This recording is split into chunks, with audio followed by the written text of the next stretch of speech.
ਭਾਣਾ ਕੋਲ ਕਮਾਈ ਤਿਸ ਮਿੱਤਰ ਵਿਚੋਲੇ, ਜਹ ਮਿਲ ਕੰਤ ਪਛਾਣ। ਡੰਡਾਤ ਬੰਧਨ ਅਨਕ ਵਾਰ,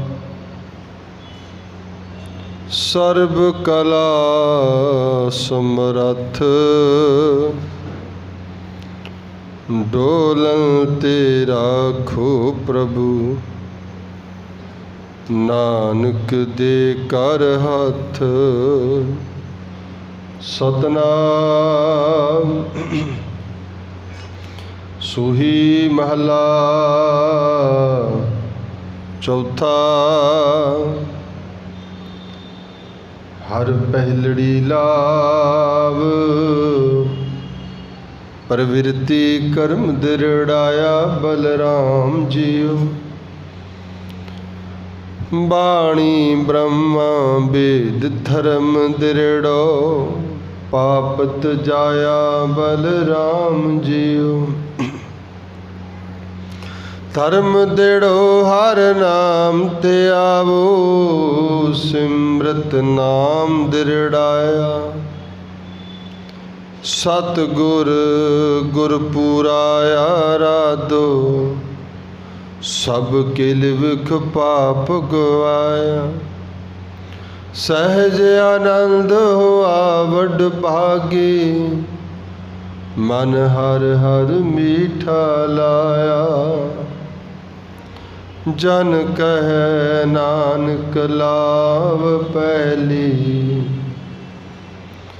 ਆਰੰਭ ਕਾਜ ਰਚਾਇਆ। ਜਨ ਕਹਿ ਨਾਨਕ ਲਾਭ ਪਹਿਲੀ, ਆਰੰਭ ਕਾਜ ਰਚਾਇਆ।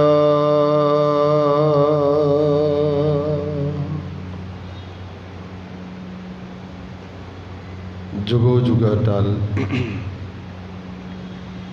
ਚਵਰ ਛਤਰ ਤਖਤ ਦੇ ਮਾਲਕ, ਹਾਜ਼ਰਾ ਹਜ਼ੂਰ ਜਹਰਾ ਜਹੂਰ, ਸਰਬ ਕਲਾ ਭਰਪੂਰ ਸਮਰੱਥ ਸਤਿਗੁਰੂ ਧੰਨ ਧੰਨ ਸਾਹਿਬ ਸ੍ਰੀ ਗੁਰੂ ਗ੍ਰੰਥ ਸਾਹਿਬ ਮਹਾਰਾਜ, ਜਿਨ੍ਹਾਂ ਦੀ ਮੁਕੱਦਸ ਗੋਦ ਅੰਦਰ ਆਪ ਸਮੂਹ ਸੰਗਤ ਸ਼ਾਮ ਦੇ ਪਾਵਨ ਦੀਵਾਨ ਦੀ ਹਾਜ਼ਰੀ ਭਰ ਰਹੇ ਹੋ। ਸਤਿਗੁਰਾਂ ਨੇ ਪਾਰ ਬਖਸ਼ਿਸ਼ ਕੀਤੀ ਹੈ। ਰਹਿ ਰਾਸ ਸਾਹਿਬ ਜੀ ਦਾ ਪਾਠ ਆਪ ਜੀ ਨੇ ਸਰਵਣ ਕੀਤਾ ਹੈ। ਉਸ ਤੋਂ ਉਪਰੰਤ ਜੋ ਧੰਨ ਗੁਰੂ ਰਾਮਦਾਸ ਪਾਤਸ਼ਾਹ ਸੋਢੀ ਸੁਲਤਾਨ ਦੀ ਬਖਸ਼ਿਸ਼ ਕੀਤੀ ਹੋਈ ਬਾਣੀ, ਜਿਹਨੂੰ ਅਸੀਂ ਲਾਵਾਂ ਦੀ ਪਾਠ ਆਖਦੇ ਹਾਂ, ਉਸ ਦਾ ਪਹਿਲੀ ਲਾਭ ਦਾ ਪਾਠ ਆਪ ਜੀ ਨੇ ਸਰਵਣ ਕੀਤਾ ਹੈ।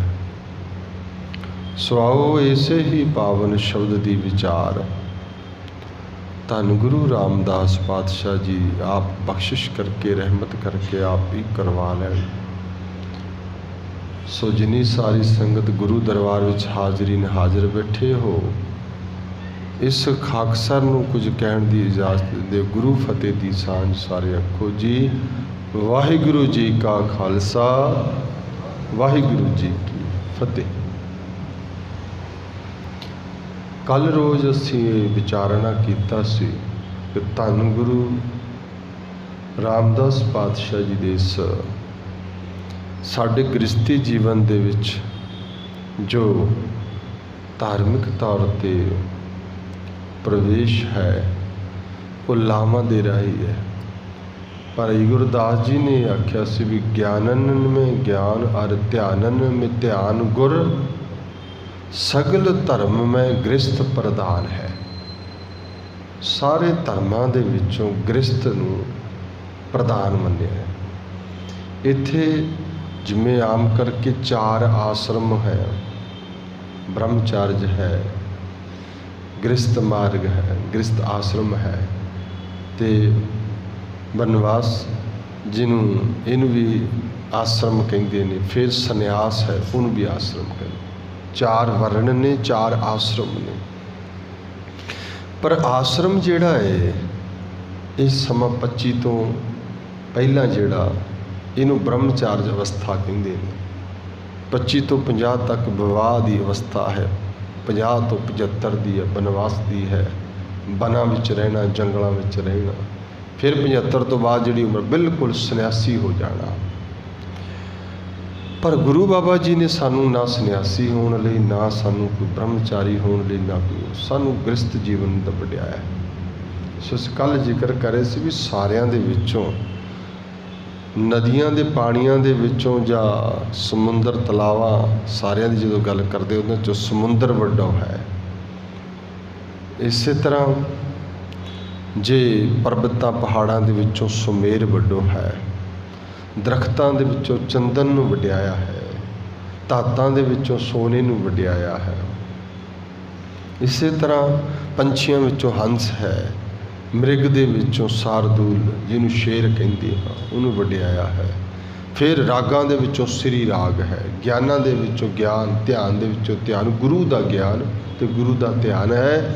ਇਸੇ ਤਰ੍ਹਾਂ ਸਾਰੇ ਧਰਮਾਂ ਦੇ ਵਿੱਚੋਂ ਜਿਹੜਾ ਸ੍ਰੇਸ਼ਟ ਧਰਮ ਹੈ ਉਹ ਗ੍ਰਸਥ ਧਰਮ ਹੈ। ਗ੍ਰਸਥ ਧਰਮ ਹੈ ਔਰ ਧਰਮ ਨੂੰ ਛੱਡਿਆ ਨਹੀਂ ਜਾ ਸਕਦਾ। ਬਾਹੇ ਜਿਨ੍ਹਾਂ ਦੀ ਪਕੜੀਏ ਸਿਰ ਦੀਜੇ, ਬਾਹੇ ਨਾ ਛੋਡੀਏ ਸਕਨ। ਧਰ ਪਈਏ ਧਰਮ ਨਾ ਛੋਡੀਏ, ਧਰਮ ਨਹੀਂ ਛੱਡਿਆ ਜਾਂਦਾ ਹੈ। ਖੈਰ ਇਹ ਅਸੀਂ ਕੱਲ੍ਹ ਜ਼ਿਕਰ ਕਰ ਰਹੇ ਸੀ। ਹੁਣ ਅਗਲੇਰਾ ਪੰਥ ਸਾਡਾ ਜਿਹੜਾ ਹੈ, ਜਿਹੜੇ ਵਿਆਹ ਨੇ, ਮੈਂ ਰਾਤ ਕਹਿ ਰਿਹਾ ਸੀ 3 ਤਰ੍ਹਾਂ ਦੇ ਗੁਰੂ ਗ੍ਰੰਥ ਸਾਹਿਬ ਨੇ ਦਰਸਾਏ ਨੇ।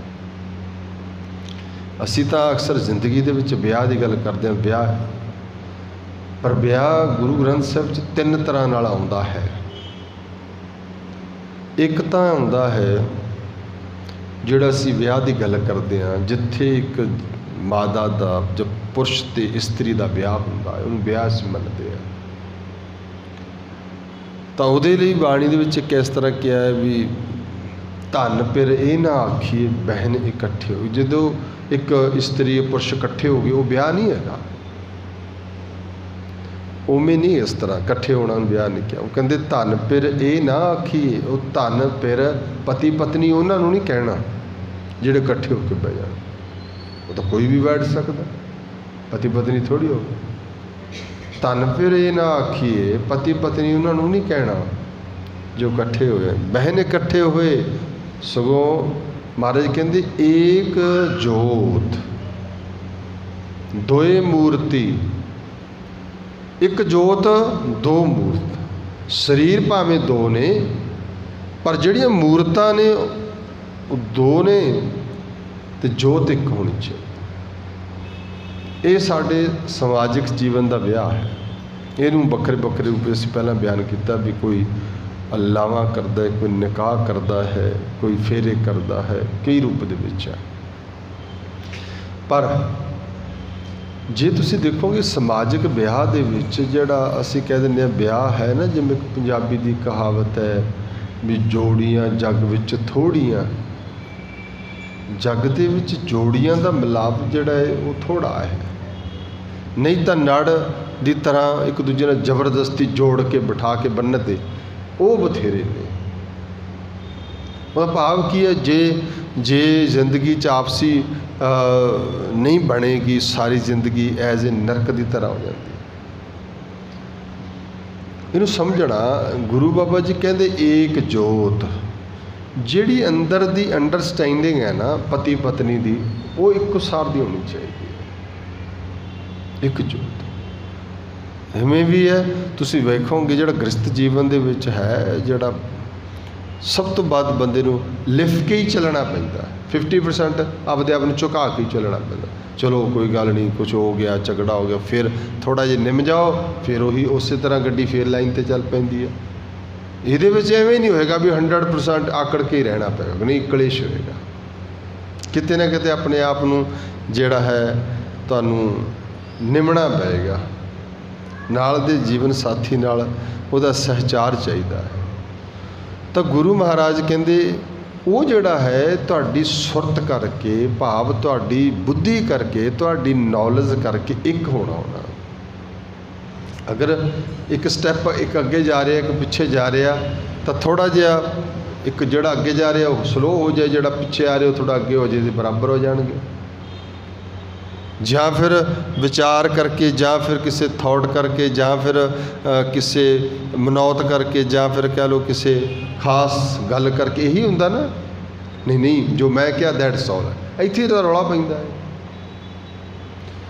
ਜੇ ਉਹਦੀ ਗੱਲ ਨੂੰ ਮੈਂ ਅੱਜ ਸਹੀ ਮੰਨ ਲੈਂਦਾ ਹਾਂ ਕਿਸੇ ਕਾਰਨ, ਤਾਂ ਆਉਣ ਵਾਲੇ ਸਮੇਂ 'ਚ ਮੈਨੂੰ ਚਾਹੀਦਾ ਉਹਨੇ ਮੇਰੀ ਗੱਲ ਮੰਨੀ ਅਤੇ ਕੱਲ੍ਹ ਮੈਂ ਉਹਦੀ ਗੱਲ ਵੀ ਮੰਨਾਂ। ਇਹ ਹੈ ਲਾਈਫ ਦੀ ਜਿਹੜੀ ਜੋਤ ਇੱਕ ਹੋਣਾ। ਜਿੱਥੇ ਕਲੇਸ਼ਾਂ ਦਾ ਝਗੜਾ ਜਿਹੜਾ ਅੱਜ ਹੈ ਨਾ, ਉਹ ਰੀਜ਼ਨ ਹੀ ਇਹ ਹੁੰਦਾ ਵੀ ਆਪਸ ਵਿੱਚ ਜਿਹੜੀ ਥਿੰਕਿੰਗ ਹੈ ਉਹ ਇੱਕ ਲੈਵਲ ਦੀ ਨਹੀਂ ਬਣਦੀ। ਉਹਨੂੰ ਸਮਝਣਾ, ਉਹਨੂੰ ਕੋਆਪਰੇਸ਼ਨ ਦੇਣਾ, ਕੋਆਪਰੇਟ ਕਰਨਾ, ਨਾਲ ਉੱਚਾ ਉਠਾਉਣਾ, ਉਹ ਦੁੱਖ ਦੇ ਸੁੱਖ ਦੇ ਵਿੱਚ ਭਾਈਵਾਲ ਬਣਨਾ। ਇੱਕ ਜੋਤ ਸਰੀਰ ਕਰਕੇ ਨਹੀਂ, ਬਾਬਾ ਜੀ ਕਹਿੰਦੇ ਜੋਤ ਤੁਹਾਡੀ ਇੱਕ ਹੋ ਜਾਏ, ਦੋਨੀ, ਫਿਰ ਜ਼ਿੰਦਗੀ ਦਾ ਨਿਰਵਾਹ ਬੜਾ ਵਧੀਆ ਹੈ। ਜੇ ਤੁਹਾਡੀ ਜੋਤ ਤੁਹਾਡੀ ਅੰਦਰ ਅੰਡਰਸਟੈਂਡਿੰਗ, ਦੇਖੋ ਨਾ, ਸਪੋਜ਼ ਕਰੋ, ਮੰਨ ਲਓ, ਇਹਨੂੰ ਵੀ ਐਵੇਂ ਥੋੜ੍ਹਾ ਜਿਹਾ ਮੈਂ ਕਹਾਂਗਾ, ਅਕਸਰ ਤੁਸੀਂ ਦੇਖਦੇ ਹੋ ਕੁੜੀ ਜਿਹੜੀ ਬੱਚੀ ਹੈ ਵਿਆਹ ਕੇ ਆਉਂਦੀ ਹੈ, ਉਹਨੂੰ ਜ਼ਿਆਦਾ ਉਪਦੇਸ਼, ਨਹੀਂ ਤੂੰ ਉਸ ਤਰ੍ਹਾਂ ਕਰਨਾ ਹੈ, ਤੂੰ ਉਸ ਤਰ੍ਹਾਂ ਰਹਿਣਾ ਹੈ, ਤਾਂ ਐਵੇਂ ਕਰਨਾ। ਈਵਨ ਤੁਹਾਨੂੰ ਪਤਾ ਹੁਣ ਤਾਂ ਹਟ ਗਏ, ਨਹੀਂ ਤਾਂ ਪਹਿਲਾਂ ਇੱਕ ਸਿੱਖਿਆ ਵੀ ਪੜ੍ਹਦੇ ਹੁੰਦੇ ਸੀ। ਨਹੀਂ ਨਾ ਕੋਈ 2-4 ਕੁੜੀਆਂ ਨੇ ਬਹਿ ਜਾਣਾ, ਕਾਗਜ਼ ਜਾਂ ਲੈ ਕੇ ਉਹ ਸਿੱਖਿਆ ਪੜ੍ਹਨ ਲੱਗ ਜਾਂਦੀਆਂ ਸੀਗੀਆਂ, ਜਾਂ ਫਿਰ ਕੋਈ ਗਵਈਆ ਹੁੰਦਾ ਸੀ ਉਹ ਸਿੱਖਿਆ ਪੜ੍ਹਨ ਲੱਗ ਜਾਂਦਾ। ਸਿੱਖਿਆ ਤਾਂ ਅਸਲੀਅਤ ਵਿੱਚ ਅੱਜ ਤਾਂ ਤੁਸੀਂ ਦੇਖੋ ਮਾਡਰਨ ਸਮਾਂ, ਬੱਚਿਆਂ ਨੂੰ ਕੀ ਸਿੱਖਿਆ ਦੀ ਲੋੜ ਰਹਿੰਦੀ ਹੈ। ਪਰ ਤੁਸੀਂ ਦੇਖੋ ਵੀ ਇੱਕ ਬੱਚੀ ਜਿਹੜਾ ਆਪਣਾ ਸਾਰਾ ਕੁਝ ਛੱਡ ਕੇ ਦੂਸਰੇ ਦੇ ਘਰ ਵਿੱਚ ਆ ਗਈ ਹੈ, ਅੰਡਰਸਟੈਂਡ, ਉਹਨੂੰ ਸਮਝਣਾ ਹੈ ਨਾ, ਉਹਦਾ ਸੁਭਾਅ ਕਿਹੋ ਜਿਹਾ। ਤੁਸੀਂ ਦੇਖਦੇ ਨਾ ਘਰਾਂ 'ਚ ਕੀ ਹੈ, ਕਈ ਨੂੰ ਕਹਿੰਦੇ ਨਹੀਂ ਜੀ ਇਹਦਾ ਤਾਂ ਸੁਭਾਅ ਹੀ ਹੈ 7 ਵਜੇ ਤੱਕ ਸੁੱਤਾ ਰਹਿੰਦਾ, ਜਿੰਨਾ ਮਰਜ਼ੀ ਕਹਿ ਦਿਓ, ਸੁਭਾਅ ਹੀ ਹੁੰਦਾ ਨਾ। ਹੁਣ ਜਦੋਂ ਉਹ ਆਪਣਾ ਘਰ ਛੱਡ ਕੇ ਦੂਜੇ ਘਰ 'ਚ ਆਈ, ਉਹਨੂੰ ਇਸ ਦੇਖਣਾ ਪੈ ਗਿਆ ਵੀ ਇਸ ਘਰ ਦਾ ਮਾਹੌਲ ਕਿਹੋ ਜਿਹਾ। ਇਹ ਹੈ ਹੁਣ ਉਹ ਉਸ ਤਰ੍ਹਾਂ ਦੇ ਸੁਭਾਅ 'ਚੋਂ ਆਈ ਹੈ, ਉਹਦੇ ਘਰ ਦਾ ਸੁਭਾਅ ਜਿੱਥੇ ਆਈ ਉੱਥੇ ਹੋਰ ਹੈ, ਮਿਸਅੰਡਰਸਟੈਂਡਿੰਗ ਹੋਏਗੀ ਨਾ। ਉਹਨੂੰ ਕਹਿਣਾ ਹੈ ਜਿਉਂ ਆਇਆ, ਕਹਿਣਾ ਆਪਣੀ ਪਰਿਵਾਰਕ ਉਹਦੀ ਥਾਟ ਨੂੰ ਅੰਡਰਸਟੈਂਡ ਕਰਨਾ, ਸਮਝਣਾ ਵੀ ਕਿਹੋ ਜਿਹਾ ਇਹਦਾ ਸੁਭਾਅ ਹੈ, ਫਿਰ ਉਹਨੂੰ ਆਪਦੇ ਅਨੁਸਾਰ ਦੱਸਣਾ, ਕੁਝ ਉਹਦੇ ਵਾਲਾ ਵੀ ਗ੍ਰਹਿਣ ਕਰਨਾ, ਉਹਦੇ ਮੁਤਾਬਕ ਆਪ ਨੂੰ ਵੀ ਮੁੜਨਾ। ਠੀਕ ਹੈ, ਨੋ ਪ੍ਰੋਬਲਮ, ਹੌਲੀ ਹੌਲੀ ਹੋ ਜਾਏਗਾ। ਉਹਦੇ ਆਪਣੇ ਖਾਣ ਦਾ ਤਰੀਕਾ, ਉਹਦੇ ਆਪਣੇ ਬਣਾਉਣ ਦਾ ਤਰੀਕਾ ਹੈ। ਪਰ ਜਿਉਂ ਹੀ ਉਹ ਬੱਚੀ ਆ ਕੇ ਹੌਲੇ ਹੁੰਦਾ ਕੀ ਹੈ, ਤੁਸੀਂ ਦੇਖੋ ਨਾ, ਉਹੀ ਸਮਾਂ ਪਾ ਕੇ ਫਿਰ ਮਾਂ ਬਣਦੀ ਹੈ, ਫਿਰ ਜਾ ਕੇ ਉਹ ਸੱਸ ਬਣ ਜਾਂਦੀ ਹੈ, ਫਿਰ ਉਹ ਦਾਦੀ ਬਣ ਜਾਂਦੀ ਹੈ, ਫਿਰ ਉਹ ਉਹੀ ਘਰ ਨੂੰ ਆਪ ਹੈਂਡਲ ਕਰ ਲੈ ਜਾਂਦੀ। ਕਿਸੇ ਵਕਤ ਉਹ ਆ ਕੇ ਕਹਿੰਦੀ ਮੈਨੂੰ ਤਾਂ ਪਤਾ ਹੀ ਕੁਛ ਨਹੀਂ ਇਸ ਘਰ ਦਾ। That is experience. ਸਮਾਂ ਪੈ ਗਿਆ, ਐਕਸਪੀਰੀਅੰਸ ਹੋ ਗਿਆ, ਹੁਣ ਉਹ ਆਪਣੇ ਕੰਟਰੋਲ ਅਨੁਸਾਰ ਆਪਣੇ ਚਾਲ ਚੱਲੇ। ਪਰ ਇਹ ਵੀ ਹੈ ਜਿਸ ਘਰ ਦੇ ਵਿੱਚ ਜਿਹੜਾ ਕੰਤ ਹੈ ਉਹ ਤਾਂ ਘਰੇ ਰਹਿੰਦਾ, ਉਹ ਤਾਂ ਘਰ ਛੱਡੇ ਹੀ ਨਹੀਂ, ਉਹ ਆਪਣਾ ਸੁਭਾਅ ਨਹੀਂ ਛੱਡਿਆ, ਆਪਣਾ ਰੂਮ ਨਹੀਂ ਛੱਡਿਆ, ਆਪਣੇ ਰਿਸ਼ਤੇ ਨਹੀਂ ਛੱਡੇ। ਪਰ ਜਿਹੜੇ ਉਹ ਘਰ ਛੱਡ ਕੇ ਆਈ ਹੈ, ਉਹਨੂੰ ਸਾਨੂੰ ਵੈਲਕਮ ਇਸ ਹਿਸਾਬ ਨਾਲ ਕਰਨਾ, ਭਾਵ ਇਸ ਤਰੀਕੇ ਨਾਲ ਉਹਨੂੰ ਇਨਵੋਲਵ ਕਰਨਾ ਚਾਹੀਦਾ, ਉਹਨੂੰ ਮਹਿਸੂਸ ਨਾ ਹੋਵੇ ਜਿਉਂਦੇ ਕਿ ਨਹੀਂ ਸਾਡੇ ਘਰ ਦਾ ਇਹੋ ਜਿਹਾ ਮਾਹੌਲ, ਵੀ ਤੇਰੇ ਘਰ ਦਾ ਹੋ ਸਕਦਾ ਹੈ। ਉਹਨੂੰ ਅੰਡਰਸਟੈਂਡ ਹੋਣ ਲਈ ਸਮਾਂ ਲੱਗੇਗਾ ਨਾ, ਇਕੱਲੇ ਇਕੱਲੇ ਜੀ ਨੂੰ ਸਮਝਣਾ ਪਏਗਾ, ਉਹਨੂੰ ਇੱਕ ਨੂੰ ਅਸੀਂ ਸਾਰਿਆਂ ਨੇ ਸਮਝਣਾ। ਇਸ ਤਰੀਕੇ ਨਾਲ ਜਿਹੜਾ ਆਪਸੀ ਸਹਿਚਾਰ ਹੈ, ਇਹ ਇੱਕ ਜੋਤ ਬਣਦਾ ਹੈ। ਇੱਕ ਜੋਤ ਹੀ ਹੁੰਦਾ ਹੈ। ਮੈਂ ਉਹਦੀ ਗੱਲ ਨੂੰ ਸਮਝ ਰਿਹਾ ਵੀ ਇਹਦਾ ਜੀਵਨ ਦਾ ਢੰਗ ਕਿਹੋ ਜਿਹਾ ਹੈ, ਮੇਰੇ ਜੀਵਨ ਦਾ ਢੰਗ ਕਿਹੋ ਜਿਹਾ ਹੈ, ਇਹਦੇ ਅਨੁਸਾਰ ਆਪਸ ਵਿੱਚ ਜਦੋਂ ਅੰਡਰਸਟੈਂਡ ਕਰਦੇ ਨੇ, ਫਿਰ ਉਹ ਆਪਸ ਵਿੱਚ ਸਮਝਣ ਦੀ ਜਦ ਤੱਕ ਠੀਕ ਹੈ ਵੀ ਐਵੇਂ ਹੈ। ਨਹੀਂ ਮੈਂ 8 ਵਜੇ ਰੋਟੀ ਖਾਣਾ ਅਤੇ ਉਹ ਅੱਗੋਂ ਕਹਦੇ ਮੈਂ 9 ਵਜੇ ਖਾਣਾ, ਅਤੇ ਫਿਰ ਕੀ ਹੋਏਗਾ, ਥੋੜ੍ਹਾ ਜਿਹਾ ਤੂੰ ਅੱਗੇ ਹੋ ਜਾ, ਥੋੜ੍ਹਾ ਜਿਹਾ ਤੂੰ ਅੱਗੇ ਹੋ ਜਾ, ਵਿਚਕਾਰ ਜੇ 8:30 ਖਾ ਲਓ। ਮਤਲਬ ਐਗਜ਼ਾਮਪਲ ਹੈ, ਐਵੇਂ ਸਮਝਣਾ ਹੈ। ਹੁੰਦਾ ਕੀ ਹੈ, ਜੇ ਨਹੀਂ ਮੈਂ ਤਾਂ ਐਵੇਂ ਕਰਦਾ, ਇੱਥੇ ਇਹ ਰੌਲਾ ਹੈ। ਇਹ ਸਾਡੇ ਸਮਾਜਿਕ ਵਿਵਾਹ ਦੀ ਗੱਲ। ਬਾਣੀ ਕਹਿੰਦੀ ਏਕ ਜੋਤ ਦੋਏ ਮੂਰਤੀ, ਮੂਰਤਾਂ ਦੋ ਹੋਣਗੀਆਂ ਪਰ ਜੋਤ ਇੱਕ ਹੋ ਜਾਏਗੀ ਨਾ, ਫਿਰ ਕਲੇਸ਼ ਨਹੀਂ ਹੋਏਗਾ, ਝਗੜਾ ਨਹੀਂ ਹੋਏਗਾ, ਮਿਲਾਪ ਹੋਏਗਾ, ਸਹਿਚਾਰ ਹੋਏਗਾ, ਜ਼ਿੰਦਗੀ ਵਸਲ ਹੋਏਗੀ। ਇਹ ਸਾਡੇ ਸਮਾਜਿਕ ਵਿਆਹ ਦੇ ਇਹਦੇ ਵਿੱਚ ਹੋਰ ਵੀ ਰੁੱਖ ਦੇ ਵਿੱਚ ਆਉਂਦਾ। ਅਤੇ ਮੈਂ ਇੰਨੇ ਕਹਾਂ ਕਿਉਂਕਿ ਆਪਾਂ ਨੇ, ਮੇਰੀ ਸਲਾਹ ਹੈ ਵੀ ਅੱਜ 3 ਵਿਆਹਾਂ ਦਾ ਜ਼ਿਕਰ ਹੋ ਜਾਏ ਤਾਂ ਵਧੀਆ ਗੱਲ ਹੈ। ਹੁਣ ਦੂਸਰਾ ਵਿਆਹ ਜਿਹੜਾ ਹੈ ਉਹ ਹੈ ਅਧਿਆਤਮਕ ਵਿਆਹ ਹੈ। ਤੀਸਰਾ ਵਿਆਹ ਜਿਹੜਾ ਹੈ ਉਹ ਮੌਤ ਦਾ ਵਿਆਹ ਹੈ। ਜਿਹੜਾ ਅਧਿਆਤਮਕ ਵਿਆਹ, ਗੁਰੂ ਗ੍ਰੰਥ ਸਾਹਿਬ ਦੀ ਬਾਣੀ ਸਾਰੀ ਸ਼ੁਰੂ ਤੋਂ ਐਂਡ ਤੱਕ ਇਹੀ ਗੱਲ ਕਰਦੀ ਹੈ, ਇਸੇ ਵਿਆਹ ਦੀ ਗੱਲ ਕਰਦੀ ਹੈ। ਇਹ ਬਾਕਮਾਲ ਹੈ। मैं कल भी किया सी ना, जो असीं कल पढ़िया सी भी जैसा सतगुर सुनीदा तैसो ही मैं ढीठ। गुरु कोले तो आ गए, सतगुरु कोले तो असीं आ गए। अगली पंक्ति की करदा हो, विछड़िया जे कोई मिलना ही ना चाहे फिर सतगुरु की करेगा? कहते गुरु गुरु बेचारा क्या करे जो सिखों में चूक। मैं मिलना ही नहीं चाहता बस रब नूं। मैं तो गुरु कोले, मेरा तो गुरु नाल बाह वास्ते ही होर है, होर कंमां दा है।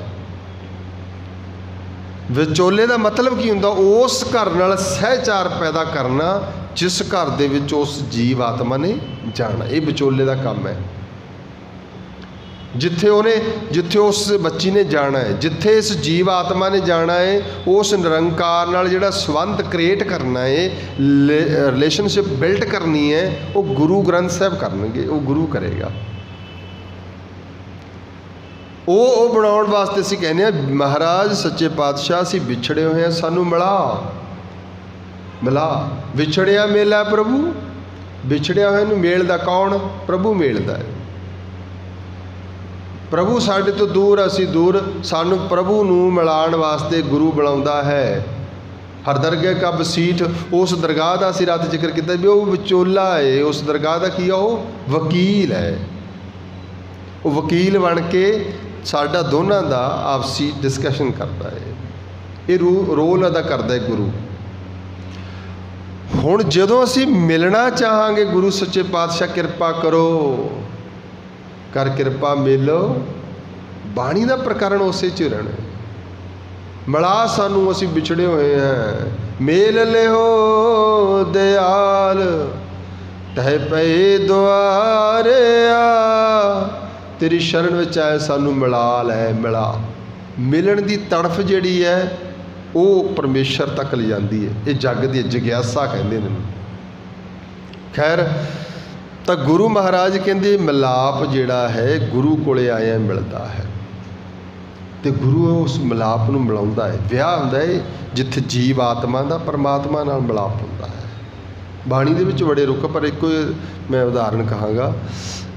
कबीर साहब जी का शब्द हुंदा एक बड़ा प्यारा। उन्होंने रब की बरात असीं देखिया, गुरु की बरात भी जिवें असीं गुरु नानक साहब की बरात गई है, बरात सब की चढ़ी है ना। मैं उस दिन जिक्र कर रहा सी, गुरु नानक साहब की बरात चढ़ी है।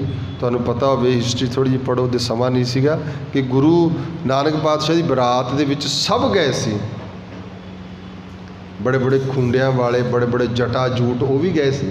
आ गए बाबा जी जाना तेरे ब्याह। जेड़े बिल्कुल बबूत मली हुई है, पर गुरु नानक नूं प्यार करते हैं। इत्थे ही नहीं, हरेक धर्म दे आए हुए सी।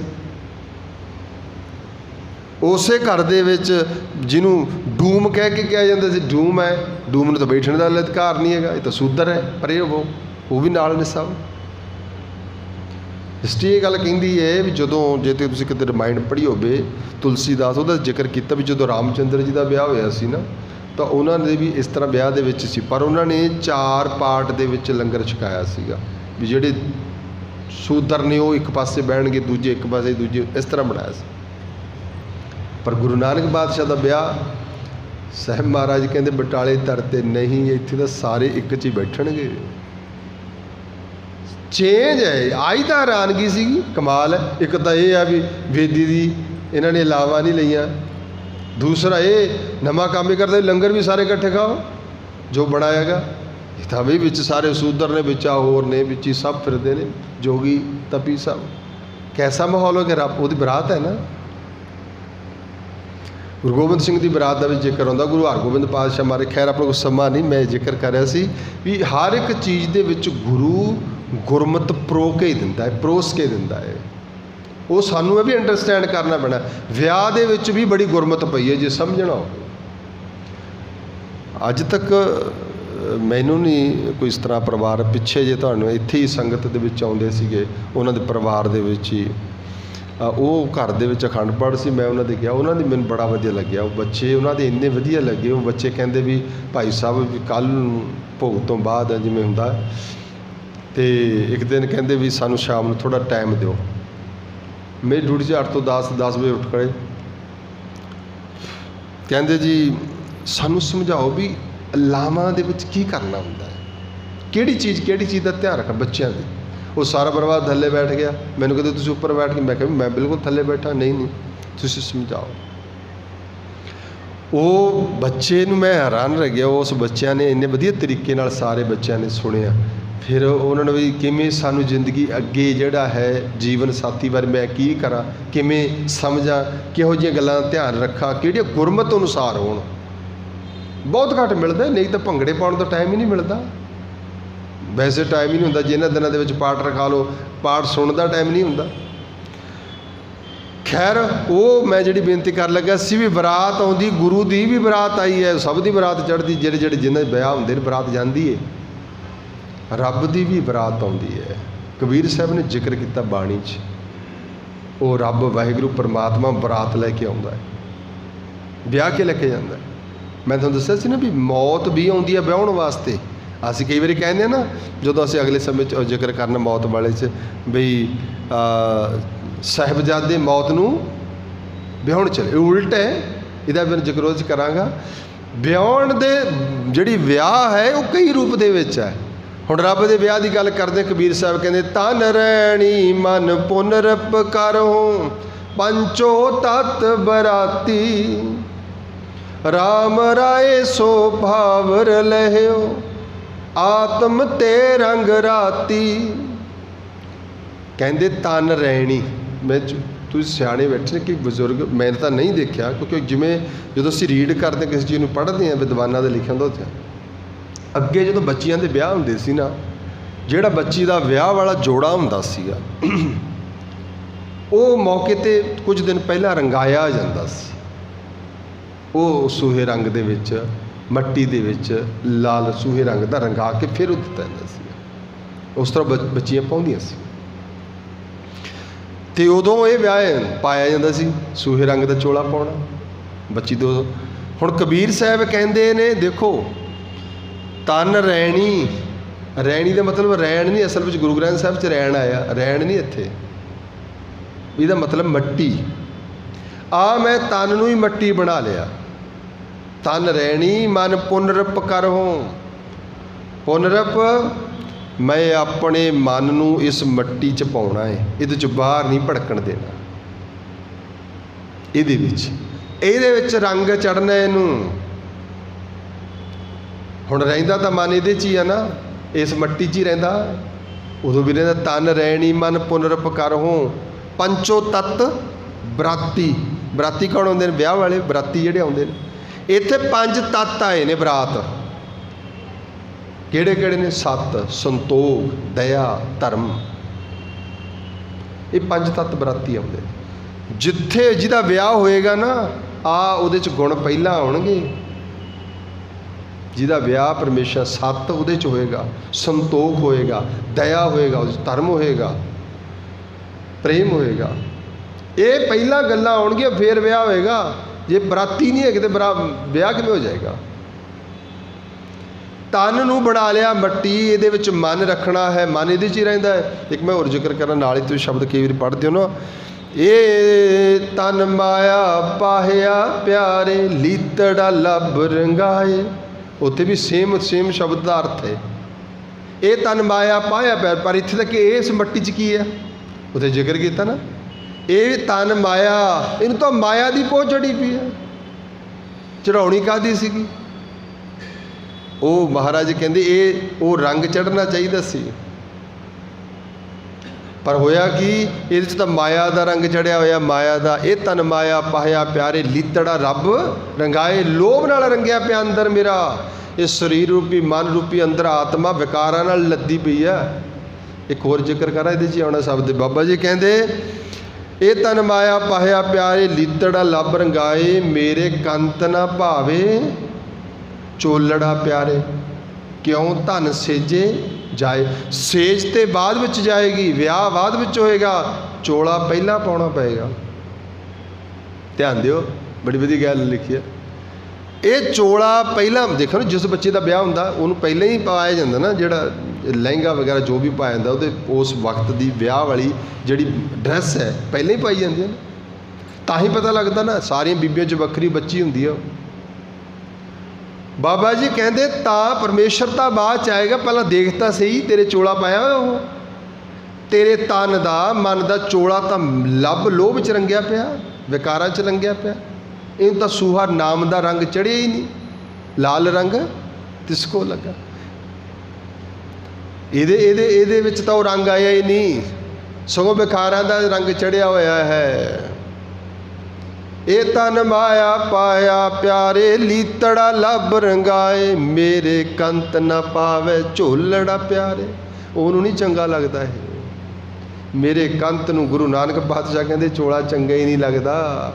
मेरे कंत न भावे चोलड़ा प्यारे, क्यों तन सेजे जाए। ब्याह किमें हो जाएगा, मेल आप किमें हो जाएगा जेड़े मिलाप की गल करते हैं। चोला ही नहीं तेरा हैगा, हो पाया ही नहीं होया अज तक। जो चोला ही नहीं पाया तो तैयारी नहीं की, फिर की है, तहमी है। एक और शब्द बड़ा वधिया मैं चेते आ गया जेहन च मैं थोड़े नाल साझा करा। कबीर साहब का शब्द है, वो कहते कहो डडिया बांधे धन खड़ी, पहो घर आए मुकलाओ आए। पहले तो समझ ही नहीं लगना है ना, क्योंकि भाषा बखरी है ना। ये बिहारी भाषा दे विच आउंदा है, यूपी दे विच है सारा, उधर बोलते ने कहो डडिया बांधे धन खड़ी। तुसीं देखिया होवे ना अपने पंजाब च नहीं, उधर अज भी जिहड़ियां औरतां ने घरां च काम करदियां ने ना, जां झोना वगैरह जां कुछ भी लांदे ने, तां ओह जिहड़ी लुंगी बन्नी हुंदी है ना, वो गोडियां तक अद्धी उच्ची कर लेंदे ने, फिर काम कर दिंदे। घर दे विच भी जे औरतां काम करदियां ने उहनूं डडिया कहंदे ने।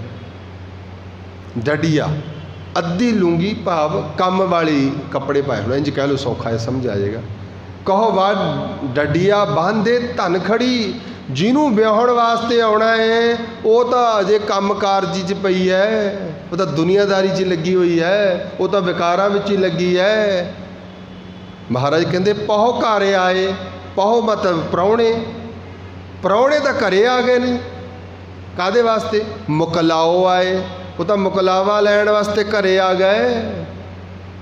तो जीवात्मा जिन्हें तेन ब्याह के लैके जाना है, तो वो तै वास्ते ड्रैस अप ही नहीं हुई, तू हजे तो चोला ही नहीं पाया, वो हजे तो दुनियादारी के रंग तो नहीं जी, हजे कित्थे जी उम्र अमृत छकण दी, हजे कित्थे समा नितनेम करन दा, हजे कित्थे सेवा सिमरन करन दा, तैयारी कोई नहीं ना, चोला नहीं रंगिया गया। ये चोले की तैयारी मैं फिर बेनती करदा भी सेज ते बाद विच आएगा, पहला चोला रंगना पेगा ना। क्यों तन सीजे जाए, मेरे कंत ना पावै चोलड़ा प्यारे, उन्होंने चंगा ही लगता। हूँ कुरबाने जाओ मेहरबाना, हूँ कुरबाने जाओ, हूँ कुरबाने जाओ, तिना के लैन जो तेरा नाओ, लैन जो तेरा नाओ तिना कह, हूँ सद कुरबाने जाओ। काया रंगण, फिर वापस उत्थे आ गए, काया रंगण जिथिए प्यारे पाइए नाम मजीठ। रंगण वाला जे रंगे साहब ऐसा रंग ना ढीठ। अगली पंक्ति पढ़ो, जिनके चोले आ है, पहले ही चोला रंगिया हुंदा, रतड़े प्यारे, निशानी है कंत तिना के पास, कंत तिना के पास, कंत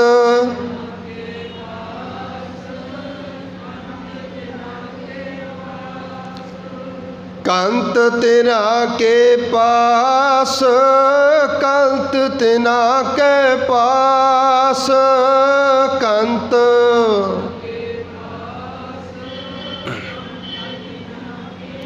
की निशानी है, जिनके चोले रतड़े प्यारे, जिनके चोले रतड़े प्यारे,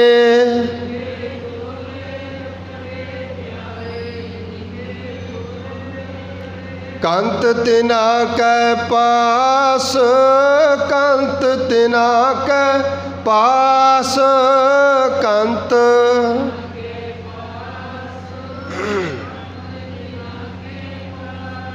इत्थे बस नहीं कहते, जिन्हों का चोला रंगिया होंदा है कंत उन्होंने कोले होंदा, बन गई ना निशानी। ये चोला रंगिया ही नहीं होया नाम दे रंग विच, लाल रंग तिसको लगा जिसके बड़ भागा, सुहागण की निशानी है। बाणी विच बहुत थां ते सुहागण आपां जिक्र करांगे, सुहागण नूं बहुत वडियाया थां पर थां ते। महाराज जी कहते जदों ना पढ़दे हो तुसीं बाबा रविदास दा सहकी सार सुहागण जाने, ये सूही राग दे विच ने बड़े शब्द ने, जिन्ने भी आनंद दे मिलाप दे शब्द ने ना सूही राग पढ़ो, बा कमाल है। सहकी सार सुहागण जाने, उस परमात्मा की सार सुहागण ही जान सकती है, उन्होंने पता है। जिहड़ा रब नाल जुड़िया है उसे नूं पता होएगा ना मिलाप किवें हुंदा है। ताजे अभिमान सुख हुण चोला तां जिन्हां दा रतड़िया होया, कबीर साहब जी कहंदे विकारां नाल मिलाप किवें हो जाएगा। कहंदे मैं कितों होर रंगाउण वास्ते नहीं गया, मैं अपने तन नूं बनाया मट्टी, तन रैणी मन पुनरप करहूं पंचो तत्व राती। राम राय सो भावर, भावर होंदे ने लावां फेरे, मैं तां राम राय दे नाल फेरे ले ले। राम राय सो भावर ले हो, आत्म ते रंग राती, मेरी तां आत्मा रत्ती गई, रत्ती भिज गई, ऐन सूहा रंग राह प्रेम का चढ़िया पिया है। जदों अंदरों रंग चढ़ गया ना आप ही फिर फेरे होणगे। बाबा फरीद साहब ने कहा दिलों मुहब्बत जिन सही सच्चिया, जिन मन होर मुखोर से कांडे, रतेश खुदाए। रब दे प्यार दे विचों रत्ते हुंदे ने, भिजे हुंदे ने, सूहा रंग है, ये है सूहा रंग, रंग दिदार के। कबीर साहब जी कहते इस तरीके नाल मेरे उहदे नाल फेरे हो गए। राम राय सो पावर हो, आत्म ते रंग राती। अगे कहते हुण गाओ गौरी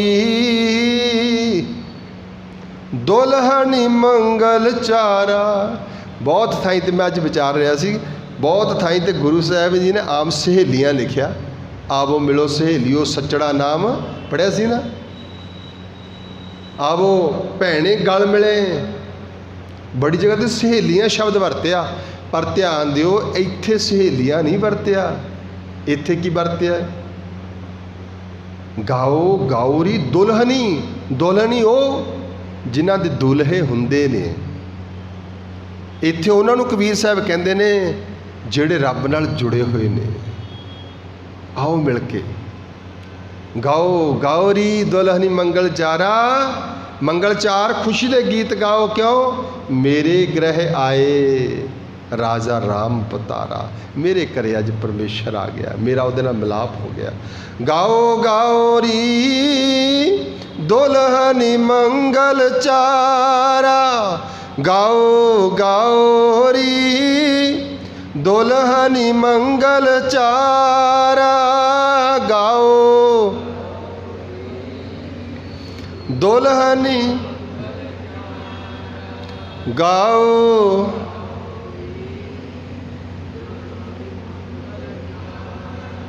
दुल्हनी, हे दुल्हन जेड़े रब दे नाल जुड़े हुए ने सब मिल के गाओ।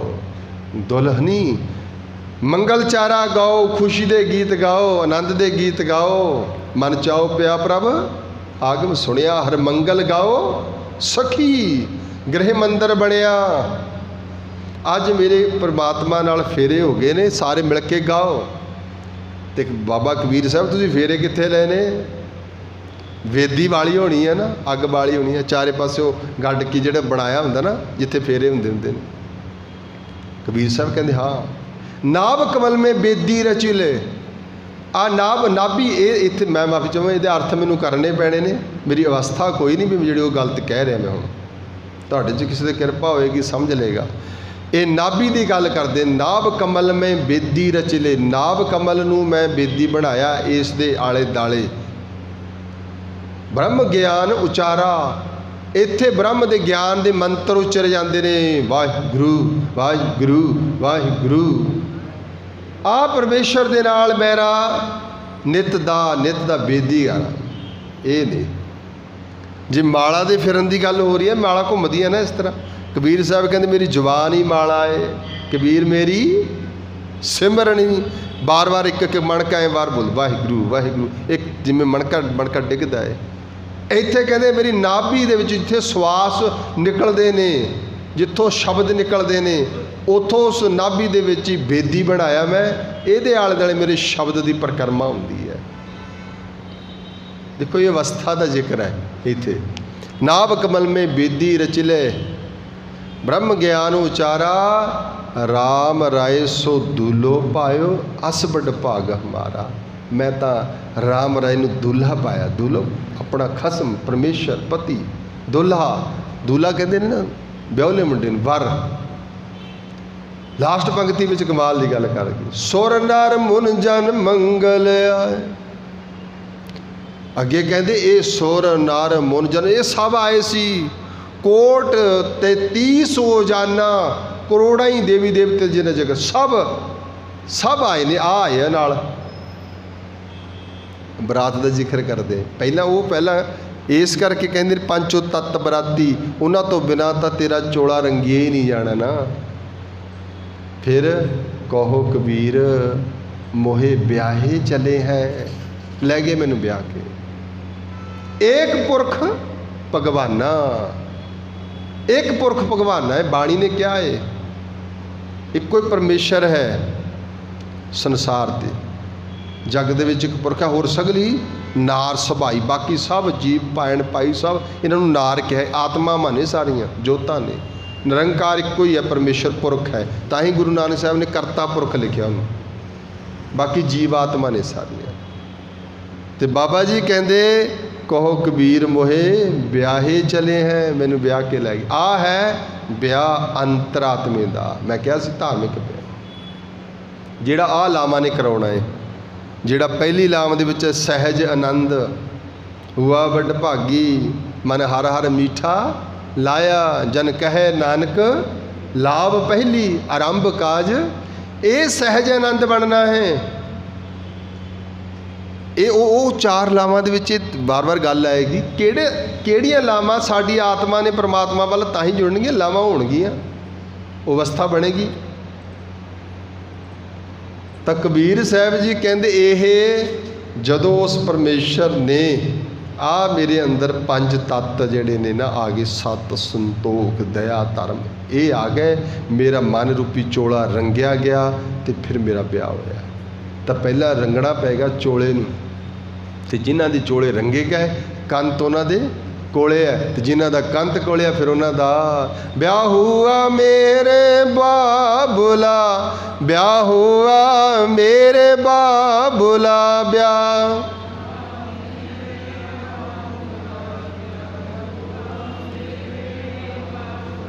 मैनूं इन्ना पता भी जो ब्याह के उपर ना शाम वेले बीबियां कई बन लाउंदे ने जां कोई होर कोई रस्म कर उदों गाउंदियां ने ना, इदों वध आवाज़ हुंदी है, पर हुण नहीं आंदी है कि ये तां गुरु साहब नूं सुणाना है, गुरु नूं आनंद नाल।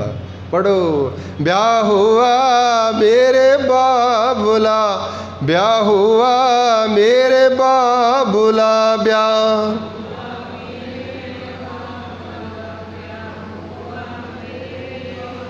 गुरमुखे हर पाया, गुरमुखे हर पाया, गुरमुखे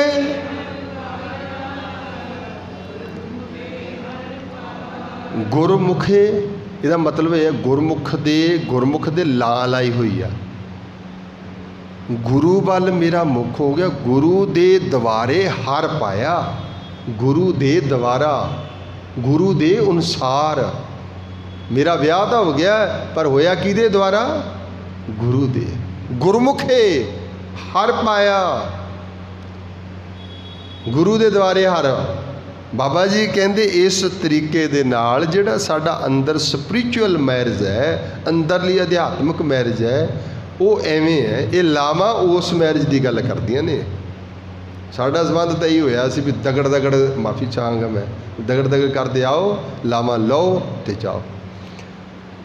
मैं लावां तो हजे लाम शुरू नहीं हुई हैगियां, कहते 3 दिन हो गए। मैनू तो ये हजे तो 2 पड़ाव होर ने, चित्त ही नहीं करता। क्यों?